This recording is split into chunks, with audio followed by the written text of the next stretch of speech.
کیا آپ کے اوپر شادی کی بندش ہے؟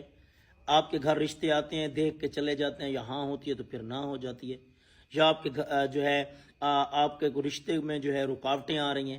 یا آپ پسند کی شادی کرنا چاہتے ہیں، تو اتنا زبردست اور مجرب ترین دعائے وارثہ کا ایک عمل بتانا ہے۔ اجازت تسی کو جو میری ویڈیو کو لائک کرے گا،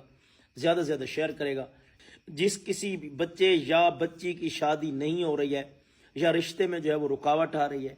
یہ لڑکا ہے یا لڑکی ہے، وہ خود بعد نماز عشاء کا نفل حاجت واسطے حاجات قربتاً اللہ اللہ اکبر نیت کر کے نماز پڑھے، اور پھر اول آخر جو ہے 11 مرتبہ درود شریف پڑھ کے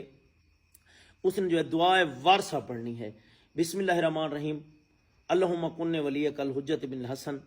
صلواتک علیہ وعلی آبائہ فی ھذہ ساعت وفی کل ساعت من ساعت اللیل والنہار ولیوں و حافظوں و قائدوں